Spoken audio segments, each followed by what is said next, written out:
Assalamualaikum warahmatullahi wabarakatuh. Kami dari kelompok 2 akan memperkenalkan diri. Nama saya Ahmad Bagis Ainun Najib. Perkenalkan, nama saya Devina Fisa Adiana dari 7MB4. Perkenalkan, nama saya Imran Rosyadi dari 7MB4. Perkenalkan, nama saya Maftuh Fauzia Safitri dari kelas 7MB4. Perkenalkan, nama saya Nur Ainina dari 7MB4. Oke, selanjutnya saya akan menjelaskan materi perkuliahan studi kelayakan bisnis kelompok 2 subbab aspek hukum yang akan dijelaskan oleh Mbak Nur Ainina. Lanjut. Pengertian aspek hukum. Aspek hukum merupakan aspek yang kali pertama harus dikaji. Hal ini karena jika berdasarkan analisis pada aspek hukum, sebuah ide bisnis sudah tidak layak, maka proses tersebut tidak perlu diteruskan dengan analisis pada aspek-aspek yang lain. Aspek hukum adalah aspek yang mengkaji ketentuan hukum yang harus dipenuhi sebelum menjalankan usaha. Oke, berikutnya materi tujuan aspek hukum akan dijelaskan oleh Mbak Maftuh Fauzia. Lanjut.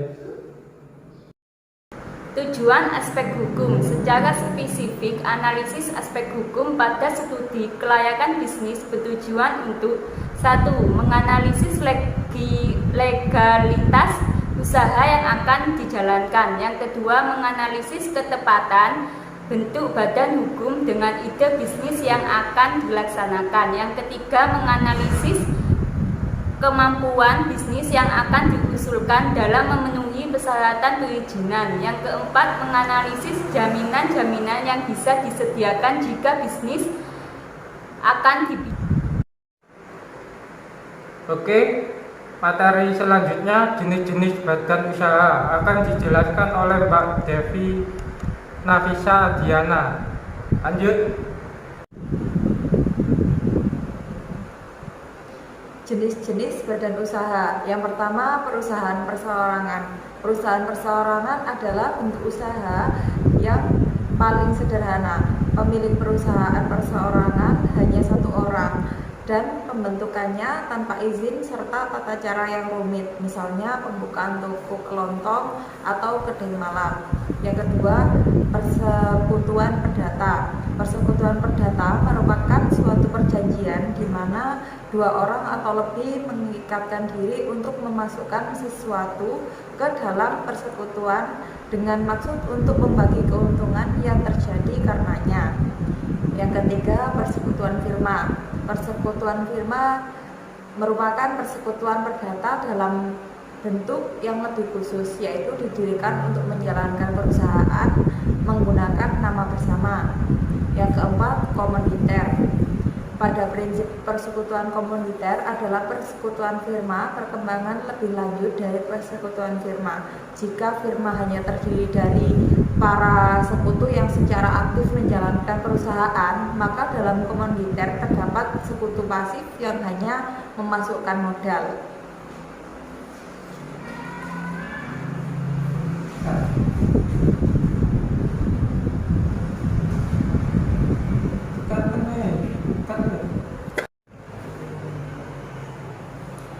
Yang kelima, perseroan terbatas. Perseroan terbatas adalah badan hukum yang merupakan persekutuan modal didirikan berdasarkan perjanjian dan melakukan kegiatan usaha dengan modal dasar yang seluruhnya terbagi dalam saham. Yang keenam, perusahaan negara. Perusahaan negara adalah perusahaan yang bergerak dalam bidang usaha yang modalnya secara keseluruhan dimiliki oleh negara, kecuali ada hal-hal yang khusus berdasarkan undang-undang. Yang ketujuh, yayasan. Yayasan adalah badan hukum yang terdiri atas kekayaan yang dipisahkan dan diperuntukkan untuk mencapai tujuan tertentu di bidang sosial, keagamaan, dan kemanusiaan yang tidak mempunyai anggota. Yang kedelapan, koperasi merupakan bentuk badan usaha yang bergerak di bidang ekonomi yang bertujuan untuk meningkatkan kesejahteraan anggotanya, yang bersifat murni, pribadi, dan tidak dapat dialihkan.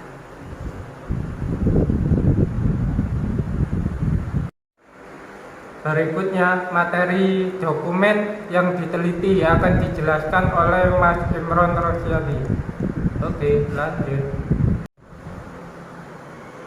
Dokumen yang diteliti. Secara umum, dokumen-dokumen yang akan diteliti sehubungan dengan aspek hukum adalah sebagai berikut. Yang pertama, bentuk badan usaha. Ada beberapa badan usaha yang lazim di Indonesia. Kebanyakan perusahaan yang melakukan suatu investasi biasanya merupakan perusahaan besar, baik dari segi modal maupun dari segi jangkauan usahanya. Yang kedua, bukti diri, yaitu kartu identitas dari para pemilik usaha yang dikeluarkan oleh kelurahan setempat yang dikenal dengan nama kartu tanda penduduk atau KTP. Yang ketiga, tanda daftar perusahaan TDP. Setiap perusahaan yang beroperasi di Indonesia haruslah membuat surat daftar perusahaan sesuai dengan bidang usahanya masing-masing. Dalam hal ini yang perlu kita teliti adalah Departemen Teknis yang mengeluarkan surat daftar perusahaan tersebut. Yang keempat, nomor pokok wajib pajak. Nomor pokok wajib pajak merupakan hal yang penting untuk diteliti, apakah sudah dimiliki atau belum. Jika sudah dimiliki, dapatlah mengeceknya ke Departemen Teknik yang mengeluarkan nomor pokok wajib pajak. Yang keenam, izin perusahaan.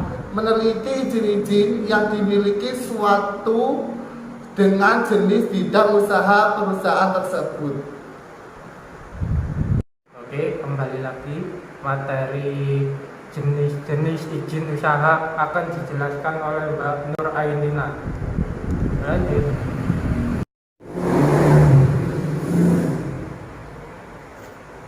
Jenis-jenis izin usaha. Kegiatan usaha dimanapun selalu memerlukan berbagai dokumen penunjang usaha beserta izin-izin yang diperlukan sebelum menjalankan kegiatannya. Dalam prakteknya terdapat beragam izin. Jenis-jenis izin yang dibutuhkan tergantung dari jenis usaha yang dijalankan, antara lain 1. Tanda daftar perusahaan atau TDP, 2. Nomor pokok wajib pajak atau NPWP, 3. Izin-izin usaha, 4. Sertifikat tanah atau surat-surat berharga yang dimilikinya. Izin-izin perusahaan lain yang harus segera diurus bagi pemilik usaha dan yang harus dinilai oleh penilai adalah yang sesuai dengan jenis bidang usaha perusahaan, antara lain 1. Surat izin usaha perdagangan, 2. Izin usaha tambang, 3. Izin usaha farmasi, dan lain-lain. Di samping adanya dokumen di atas, yang tidak kalah penting adalah penelitian dokumen lainnya, yaitu 1. Bukti diri atau KTP, 2. Sertifikat tanah, 3. Bukti kepemilikan kendaraan bermotor, 4. Serta surat-surat atau sertifikat lainnya yang kita anggap perlu. Materi terakhir akan dijelaskan oleh Mas Imron Rosyadi tentang penelitian lapangan. Oke. Penelitian lapangan. Penelitian lapangan berfungsi untuk mengecek kebenaran dari data-data atau informasi yang kita butuhkan dan untuk menguji kebenaran dan keabsahan dokumen dapat dilakukan dengan 2 cara, yaitu yang pertama, mendatangi sumber informasi yang berhak mengeluarkan surat-surat atau dokumen. Yang kedua, mencari informasi dari laporan-laporan, koran, majalah, atau perpustakaan yang memuat informasi yang relevan dengan analisis kita. Kesimpulan, aspek hukum ini disebut dengan aspek yang mengkaji ketentuan hukum yang harus dipenuhi sebelum menjalankan usaha. Ketentuan hukum untuk setiap jenis usaha berbeda-beda, tergantung pada kompleksitas bisnis tersebut. Karena aspek hukum ini harus dilakukan di kemudian hari. Bisnis yang akan dilaksanakan agar tidak terjadi benturan permasalahan hukum dan perizinan. Jadi, aspek hukum ini menjadi aspek yang pertama kali harus dikaji. Untuk memulai suatu usaha pada umumnya dimulai dari aspek hukum, walaupun banyak pula yang melakukannya dari aspek lain. Di dalam melakukan suatu usaha, maka perlu diperhatikan berbagai dokumen yang bisa sesuai dengan badan hukum yang berlaku. Dokumen yang perlu diteliti, keabsahan, kesempurnaan, dan keasliannya, meliputi badan hukum, izin yang dimiliki, sertifikat tanah, atau dokumen lainnya yang mendukung kegiatan usaha tersebut. Tujuan dari aspek hukum ini adalah untuk meneliti keabsahan, kesempurnaan, dan dokumen yang diteliti. Penelitian keabsahan dapat dilakukan sesuai dengan lembaga yang mengeluarkan dan yang mengesahkan dokumen yang bersangkutan. Penelitian ini sangat penting mengingat sebelum usaha tersebut dijalankan, maka segala prosedur yang berkaitan dengan izin atau berbagai persyaratan harus terlebih dahulu sudah terpenuhi. Terima kasih. Sekian dari kelompok kami. Mohon maaf jika ada kekurangan dan kesalahan kata. Dan jangan lupa share postingan ini, like dan subscribe. Sekian dari kami. Wassalamualaikum warahmatullahi wabarakatuh.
Memaksamu